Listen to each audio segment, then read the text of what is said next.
Hi guys, ఈరోజైతే మా ఇంట్లో ఒక రెసిపీ చేశారు. అదేంటంటే మురుకులు. ఇప్పుడు ఎలా చేసుకోవాలో చూసేసుకుందాం. దానికంటే ముందు like, share, subscribe my channel.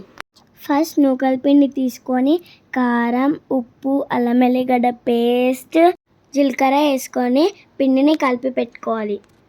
ఇప్పుడు కొన్ని వాటర్ వేసుకొని ముద్దలాగా చేసుకోవాలి. మా మమ్మీ వాళ్ళు చేస్తుంటే నేను కూడా మధ్యలో వచ్చాను ఫ్రెండ్స్. నేను కూడా ఒక ప్లేట్ తీసుకొని మా మమ్మీ వాళ్ళు చేస్తున్నట్టు చేస్తున్నా ఫ్రెండ్స్.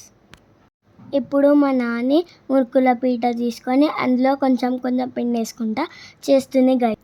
ఇప్పుడు కడాయిలో ఆయిల్ వేసుకొని అది హీట్ అయ్యాక మురుకులు వేసుకోవాలి గైస్. అలానే ఆయిల్లో మురుకులు వేసుకోవాలి. ఇప్పుడు ఆయిల్లో మురుకులు మంచిగా కాలనియాలి. అటు ఇటు తిప్పుకుంటూ మురుకులని కాలనియాలి. మురుకులు మంచిగా కాలినాక వేరే ప్లేట్లో వేసుకోవాలి. ఇప్పుడు ఒక్కొక్క మురుకు తీసుకుంటూ వేరే ప్లేట్లో వేసుకోవాలి. ఇప్పుడు మా నాన్ని మురుకులు వేరే స్టైల్లో చేసేస్తుంది. అది కూడా చూసేసేయండి.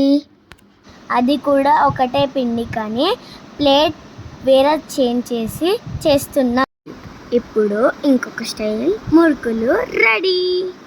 మురుకులను అటు ఇటు తిప్పుకుంటూ కాలినాక వేరే ప్లేట్లో వేసుకోవాలి. ఇప్పుడు చూడండి, మన వేడి వేడి మురుకులు రెడీ. తింటుంటే ఇంకా తినాలనిపిస్తుంది. చాలా బాగున్నాయి.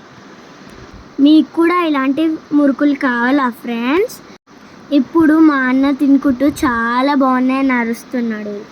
మా నాని కూడా తింటుంటూ చాలా బాగున్నాయి అంటుంది.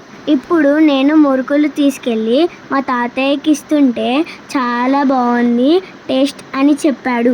ఇంకా కొత్త వీడియోస్ కావాలంటే కామెంట్ బాక్స్లో